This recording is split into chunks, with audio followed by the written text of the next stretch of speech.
if it's a 2.0, I wouldn't bother.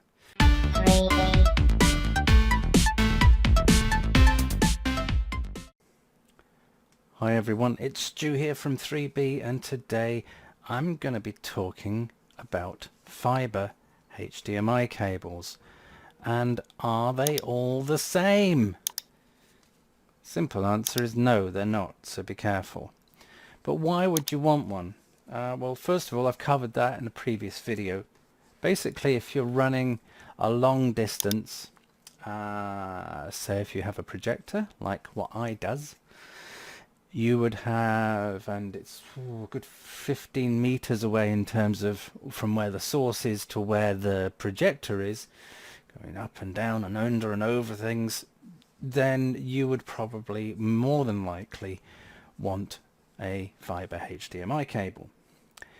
The golden rule for me is anything over 10 meters, I will use one of these.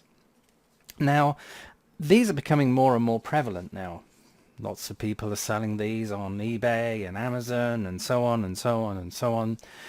And the assumption is that, hey, it's a HDMI, it's a fiber HDMI cable. It's fiber. It can deal with gigabillions of gigabytes and bits.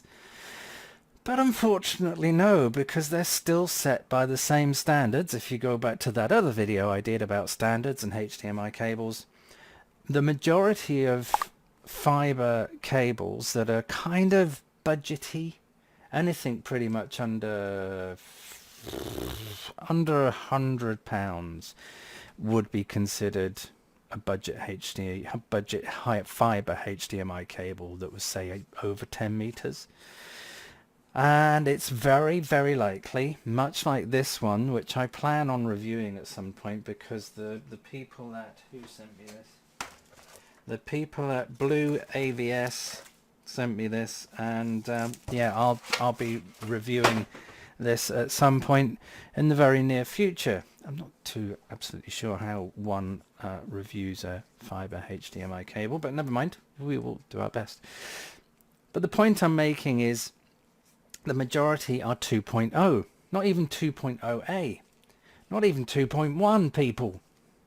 So the thing you have to ask yourself is, if you're going to invest in a optical fiber HDMI cable, try and get one that's a 2.1, because then you're sort of future-proofing yourself. At the very least, you'd want a 2.0A or 2.0A. A 2.0 is kind of pretty much 3 generations behind.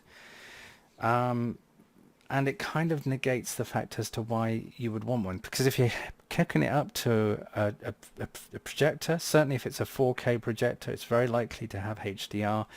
It's probably going to have quite a decent HDR element to it. You've more than likely invested quite heavily in your system, and then you're linking the two together via a very weak, outdated cable. So my question is, well, not my question, my simple answer to all of this is, if you're going the fiber optic route for HDMI cables, find one that's at the very least 2.0A or 2.1 ideally. You will pay through the nose for that. You will pay an awful lot more for that. But trust me, you're future-proofing your system. Plus, you're going to get a better performance from it as well. So if it's a 2.0, I wouldn't bother. If it's 2.0A, then yep, well done, cool beans. If it's a 2.1, top banana, you're a great person and you will live forever. Don't forget to click the subscribe button. It's around here somewhere. Give me a thumbs up and don't forget to click the bell. I'll be back some other day, probably with a review of that cable or something. I don't know. I don't know what's going on most of the time. Thanks again. Take care.